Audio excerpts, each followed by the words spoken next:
Hello friends, કેમ છો? I hope તમે બધા મજામાં હશો. આજે હું એક નવી જ રીતનું શાકની રેસીપી બનાવીશ જે તમે પહેલાં ક્યારેય નહીં બનાવી હોય. ખૂબ જ હેલ્ધી અને ટેસ્ટી થાય છે. તમે આ શાક રોટલી, પરોઠા, ભાખરી અથવા રોટલા સાથે એન્જોય કરી શકો છો. ખૂબ જ હેલ્ધી છે અને શિયાળામાંની સિઝન પણ હોય છે. તો ચાલો જોઈએ આપણે આ શાક કેવી રીતે બનાવશું. જો તમને ગમે તો લાઈક, શેર, સબસ્ક્રાઈબ કરજો. અહીં એક પેનમાં હું 3-4 ટેબલસ્પૂન જેટલું ઓઇલ મૂકી દઈશ ગરમ થવા. ઓઇલ ગરમ થઈ જાય એટલે એમાં 1 ચમચી જીરું એડ કરી દઈશું.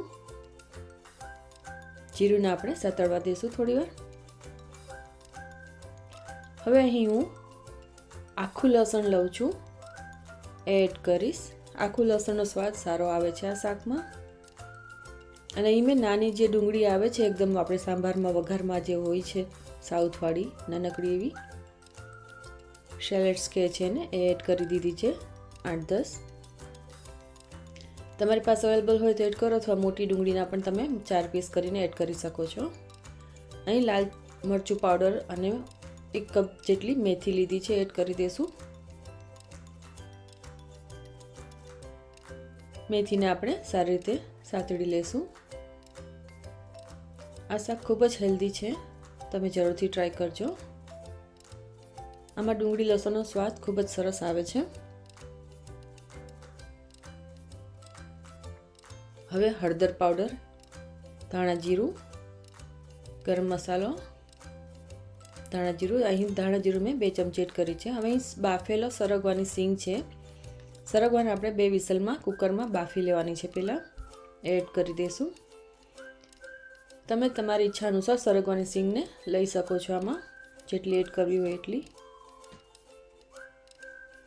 મેં 2 સિંગ લીધી હતી, એના પીસ કરી લીધા છે. હવે અહીં ચણાનો લોટ એડ કરી દઈશ, 5 ટેબલસ્પૂન જેટલો, 5 થી 6. આપણે આ શાક આખા લસણ, આખી ડુંગળી અને સરગવા મેથીનું લોટવાળું બનાવી રહ્યા છીએ, જે કોઈ નહીં બનાવ્યું હોય. પહેલાં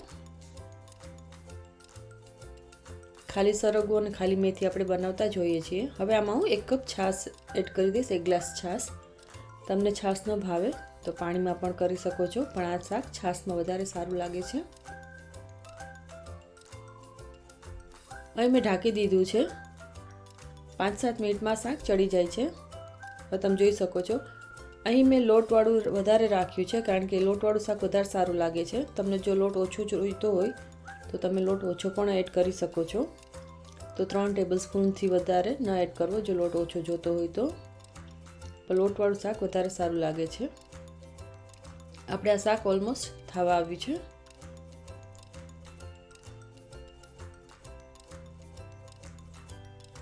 તમે આ શાક જરૂરથી ટ્રાય કરજો, તમને રેસીપી પસંદ આવશે. તો અહીં આપણું આ શાક થઈ ગયું છે. તમે જોઈ શકો છો તેલ બધું છૂટું પડી ગયું છે. એકદમ સરસ અને સ્વાદિષ્ટ અને ટેસ્ટી થયું છે આ શાક. તમે ટ્રાય કરજો અને મને કમેન્ટમાં પણ જણાવજો કે તમને આ રેસીપી ગમી કે નહીં. જો તમને રેસીપી ગમી હોય તો તમે તમારા ફ્રેન્ડ્સ એન્ડ ફેમિલીમાં પણ શેર કરી શકો છો.